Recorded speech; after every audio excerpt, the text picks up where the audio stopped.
Hello दोस्तों, welcome back to my channel. स्वागत है आप सभी को हमारे इस YouTube channel the sum new study पर। दोस्तों मैं हूं कुमारी किरण और आज का हमारा टॉपिक है लर्निंग एंड टीचिंग से। आज हम लोग एक्सप्लेन करने जा रहे हैं बीएड कोर्स के फर्स्ट सेमेस्टर पेपर से वृद्धि एवं विकास के बारे में, ग्रोथ एंड डेवलपमेंट के बारे में आज हम लोग जानकारी लेने वाले हैं। तो चलिए दोस्तों, विदाउट टाइम वेस्ट फटाफट से शुरू करते हैं। सबसे पहले शुरुआती हम लोग वृद्धि के मीनिंग से हम लोग करते हैं, यानी मीनिंग ऑफ ग्रोथ से हम लोग इसकी शुरुआती करते हैं। तो चलिए दोस्तों, एक्सप्लेनेशन स्टार्ट करते हैं। हमारा मीनिंग ऑफ ग्रोथ में हमारा दिया हुआ है, यह सीमित प्रक्रिया विकास के अंदर आने वाला एक प्रक्रिया है जो गर्भधारण से लेकर एक विशेष एज तक चलने वाले प्रक्रिया को ग्रोथ कहते हैं, यानी कि वृद्धि कहते हैं। हम लोग कह सकते हैं वृद्धि में जो भी हमारा सीमित प्रक्रिया होती है वो विकास के अंदर आने वाली प्रक्रिया होती है, जो कि हम लोग कह सकते हैं जो गर्भधारण से लेकर एक विशेष एज तक चलने वाले प्रक्रिया को वृद्धि कहते हैं, यानी कि ग्रोथ कहते हैं। नेक्स्ट हमारा दिया हुआ है, इसमें शिक्षण प्रशिक्षण का कोई प्रभाव नहीं पड़ता है। इसमें किसी भी प्रकार का शिक्षण या प्रशिक्षण का कोई प्रभाव नहीं पड़ता है।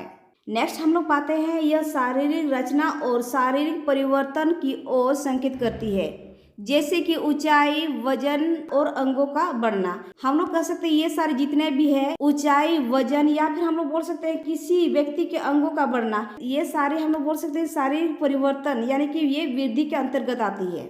नेक्स्ट पॉइंट में हम लोग पाते हैं, यह मात्रात्मक परिवर्तन है जिसे मापा जाता है। इनके अंतर्गत यह एक ऐसा परिवर्तन है जिसको हम लोग माप सकते हैं या मापा जा सकता है। नेक्स्ट हमारा दिया हुआ, यह एक निश्चित समय तक ही जारी रहती है, फिर वो रुक जाती है। हम लोग कह सकते हैं ये एक निश्चित की हुई एक निर्धारित टाइम तक ही ये जारी रहती है, फिर वो रुक जाती है।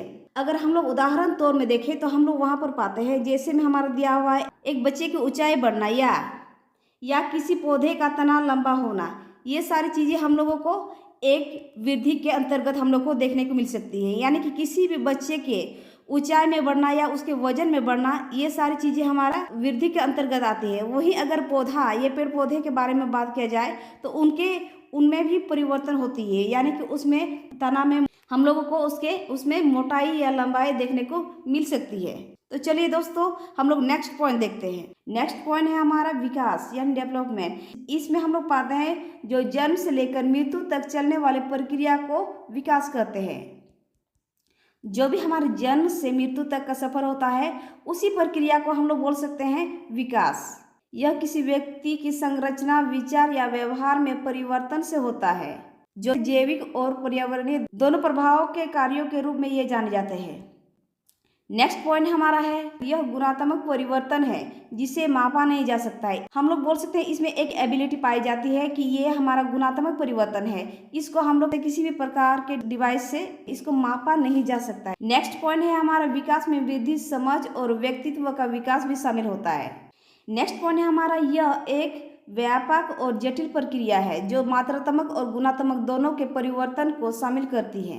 विकास में हम लोग व्यापक और जटिलता की प्रक्रिया हम लोगों को देखने को मिलती है। साथ में हम लोग पाते हैं मात्रात्मक और गुणात्मक दोनों के परिवर्तन को इसमें शामिल हम लोग को देखने को मिलती है। नेक्स्ट पॉइंट में हम लोग पाते हैं, यह जीवन भर चलता रहता है, यानी कि हम लोग कह सकते हैं जन्म से मृत्यु तक का सफर में ये सारी प्रक्रिया हमारी चलती रहती है और व्यक्ति के शारीरिक, मानसिक, सामाजिक और भावनात्मक विकास को शामिल करता है।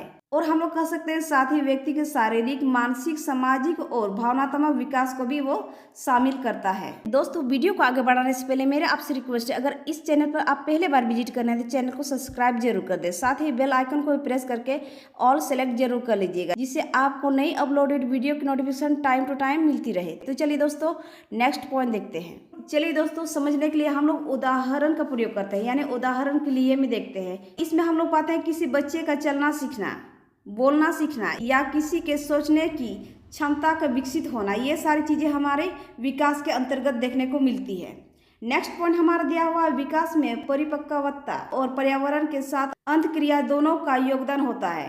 अब थोड़ी सी हमारे 2 लाइन के हमारे संक्षेप में दी हुई है, उसमें हम लोग देखते हैं। इसमें हम लोग पाते हैं वृद्धि जो है मात्रात्मक परिवर्तन है, जबकि हम लोग अगर विकास का बात करें तो हम लोग वहाँ पर पाते हैं विकास एक व्यापक प्रक्रिया है जो जीवन भर चलती रहती है और जिसमें मात्रात्मक और गुणात्मक दोनों प्रकार के परिवर्तन शामिल होते हैं। जब हम लोग विकास के बारे में बात करते हैं तो हम लोगों को मात्रात्मक और गुणात्मक ये दोनों प्रकार के परिवर्तन हम लोग को देखने को मिलती है। नेक्स्ट हमारा दिया हुआ है डिफिनेशन में हम लोग देखते हैं हर्बर्ट सुरेरेस के अनुसार हमारा दिया हुआ है शारीरिक वृद्धि को बड़ा और भारी होना बताया है जो वृद्धि और परिवर्तनों की ओर संकेत करता है।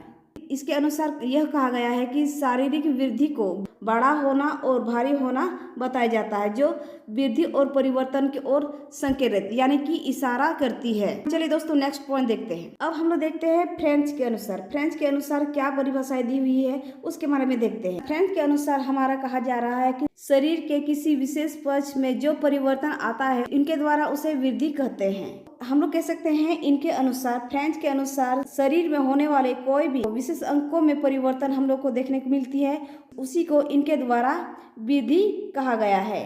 नेक्स्ट पॉइंट हमारा है इंग्लिश के अनुसार इसके द्वारा यह परिभाषा हम लोगों को देखने को मिलती है कि विकास जो है शरीर के व्यवस्था में एक लंबे समय में होने वाले सतत परिवर्तन का एक अनुक्रमण है। इसके अनुसार हम लोग यह पाते हैं कि जो भी मानव शरीर की व्यवस्था होती है वो लंबे समय तक होने वाले सतत प्रक्रिया का एक अनुक्रमण उनके द्वारा माना गया है। विशेषतया मानव में इस प्रकार के परिवर्तन अथवा संबंधित और अस्थायी विशेष परिवर्तन उनके जन्म से लेकर मृत्यु तक के होते रहते हैं। यानी कि हम लोग का जन्म से मृत्यु तक के सफर में उसमें जो कुछ भी हमारे परिवर्तन होती है उसी को इनके अनुसार विकास कहा गया है। नेक्स्ट पॉइंट हम लोग देखते हैं। अब हम लोग देखते हैं विकास में हर्लक के अनुसार इनके द्वारा क्या परिभाषाएं दी गई है उसके बारे में हम लोग देखते हैं। हर्लक के अनुसार में हम लोग देखते हैं विकास में वृद्धि तक सीमित नहीं है। विकास में वृद्धि तक का सीमित इसमें नहीं माना गया है बल्कि यह परिपक्वता के लक्ष्यों की और परिवर्तनों की एक प्रगतिशील श्रृंखला है। इसके अनुसार यह विकास में वृद्धि तक का सीमित नहीं होती है। इनके अनुसार यह कहा गया है कि जितने भी सारे परिपक्वता के लक्ष्य हैं उनके और परिवर्तन की जो भी हमारा परिवर्तन होती है उसी के परिवर्तनों की एक प्रगतिशीलता श्रृंखला है। हर्लक के अनुसार पूरी की पूरी हम लोगों को प्रगतिशीलता की श्रृंखला में देखने को मिल सकती है। चलिए दोस्तों नेक्स्ट पॉइंट हमारा बचा हुआ है। शॉर्ट में हम लोग इसको देख लेते हैं। वृद्धि तथा विकास में क्या अंतर हम लोग को देखने को मिल सकते हैं उसके बारे में देखते हैं। अगर वृद्धि का परिवर्तन हम लोग को देखने को मिलती है तो हम लोगों को वहां पर मात्रात्मक हम लोग को देखने को मिलती है। उसमें हमारा आ सकता है संख्या, प्रकार, तिथि एवं भार इत्यादि। ये सारी हमारी चीजें वृद्धि के अंतर्गत हम लोगों को देखने को मिल सकते हैं। विकास का अगर बात किया जाए तो हम लोगों को गुणात्मक परिवर्तन हम लोग को देखने को मिल सकती है। इसी गुणात्मक परिवर्तन को हम लोगों को शारीरिक, मानसिक, सामाजिक एवं भावनात्मक इत्यादि में हम लोगों को परिवर्तन होते हुए देखने को मिल सकती है। यानी कि हम लोग कह सकते हैं कि विकास के अंतर्गत होने वाले परिवर्तन में हम लोगों को ये सारी चीजें हम लोग को देखने को मिल सकती है। दोस्तों उम्मीद है आपको यह वीडियो पसंद आया होगा। वीडियो पसंद आए तो वीडियो को लाइक और चैनल को सब्सक्राइब जरूर कर दे और साथ ही बेल आइकन को भी प्रेस कर दीजिएगा ताकि आने वाले नए वीडियो को नोटिफिकेशन आप तक जल्द से जल्द पहुंच सके। Thanks for watching this video.